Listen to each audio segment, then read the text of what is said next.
Yo, sa mga ka-wire. So ngayon mayroon tayong binubuo na 20 amperes na lithium battery, 12 volts.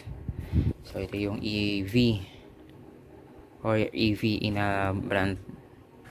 Ayan. Pasalo ko yung nagmamanual balancing tayo kasi magkakaiba yung charge niya eh. So yung pinakamababa kanina is 3.1 parang something 3.14. Tapos meron 3.165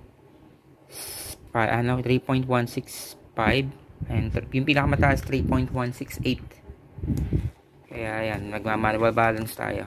So sa paggawa ng manual balancing, ayan, kailangan nyo lang iparallel lahat ng positive terminal at lahat ng negative terminal. So wala na tayong bus bar, kaya wire na lang yung ginamit natin.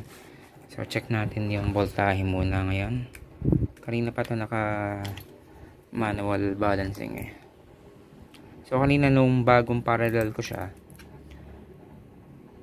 ang voltahe niya kanina is 3.14, 3.164 pala yung pinakamababa nung kaka-parallel ko lang. Pero ngayon ayan oh,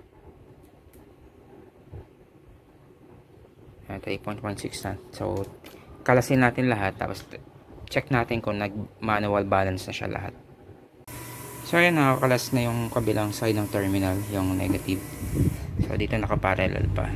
So kahit nakaparallel yan dito, basta dito naman nakadetach, okay lang. So manual reading na natin. Manual reading. So check na ulit natin yung reading ko nag manual balance. Ayan, 3.168. Ayan. Tagal kasi nung tester nito eh. Automatic kasi daw eh. Ayan, 3.168. 3168. Ayan, 316. Oh, 3169 itong isa. Oh, yan, nag-iba. 3.170. Pero okay na yan. So, medyo low ba siya na kasi dapat yung standby volt niya 3.2, di ba? Pero okay lang yan. Pwede na natin kabit tong BMS natin. So, yung gagamitin natin BMS ay, ayan. Ang brand niya is Dali 4S12. Ayan. Discharge current 20, charge current 10. Pero yung gagamitin lang natin charger dito is 5 amperes lang. So ikabit lang, i-ano lang natin, i-assemble lang natin. So ngayon nandito tayo sa may kusina. Pasensya na, nakahubad tayo kasi ang init talaga. Sobrang init talaga ng panahon na ngayon.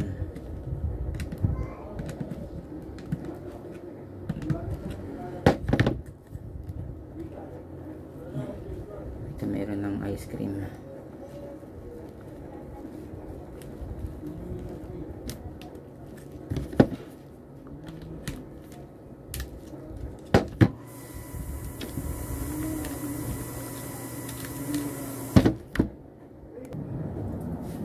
So kung kanina lahat ng negative kakasama lahat ng positive, babalik ta rin naman natin yung dalawa.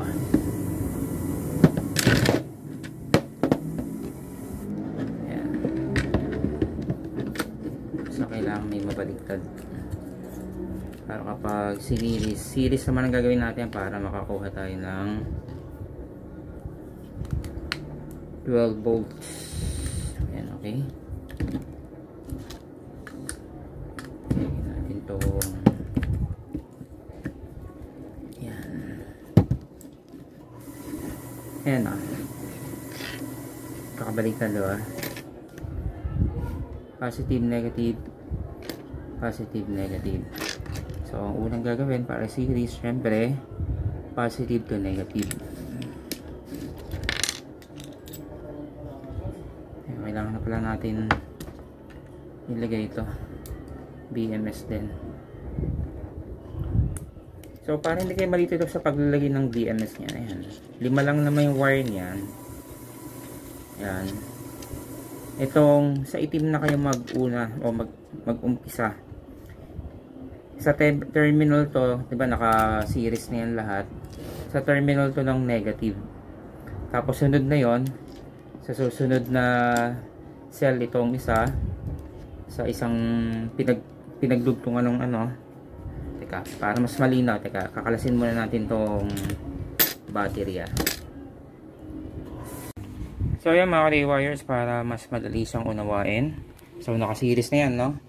Negative, positive, negative, positive, negative, positive, negative, positive. So naka-series yan, naka 12 volts na yan. So ito yung sa BMS. At kung meron din kayong active balancer, same lang naman ang wiring diagram yan. Kung meron kayong wiring active balancer, pagsamasamahin nyo lang yung wire na magkakatugma, ayan, kung saan sila nakatama, ganun lang din yan sa active balancer. So ayan, umpisa sa black, kabit sa negative. Tapos ito namang sunod na wire sa pagitan ng unang cell at saka nitong ikalawang cell. So ayan, ganun din sa pangatlong wire, ayan, sa pagitan yan. Ay kaapat na wire sa pagitan niya. Tapos yung last wire sa positive.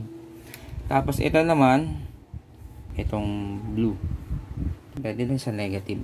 Tapos yung black papunta na sa load, syempre. Positive papunta sa terminal, dito na siya, syempre. So ganun lang yon. Medyo nakalito lang kasi kapag nakaganto yung ayos ng ano ng battery, yung naka square. Pero basta dito yung positive, negative, positive, negative, yun. Tapos ipag-series niya lang. Madali lang naman yung kapag nasa actual na.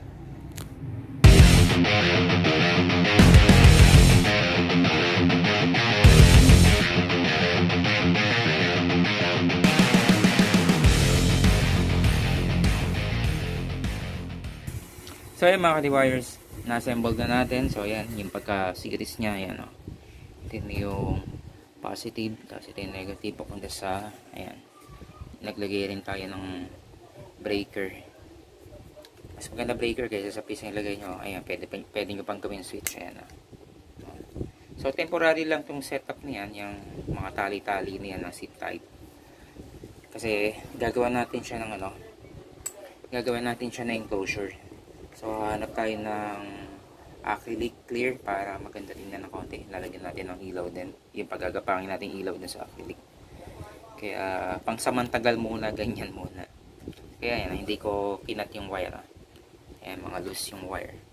Kasi nga, pag ginawan ko ng backsyan ito, mapapapunta to sa taas ng enclosure. Tsaka ito, sa taas din enclosure yan. Ito, siguro ipipix ko rin ito sa bandang taas. Kaya hindi ko siya binawasan ng wires. Ayan.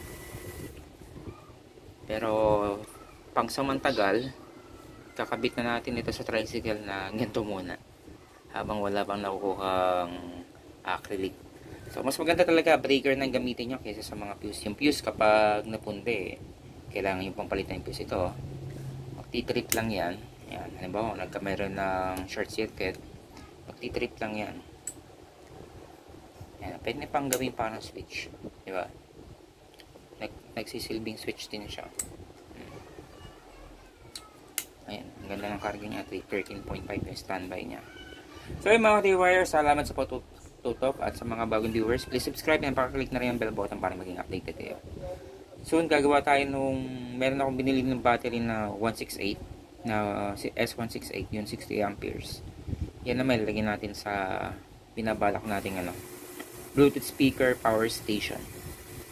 So yun, salamat sa patuloy pagtutok.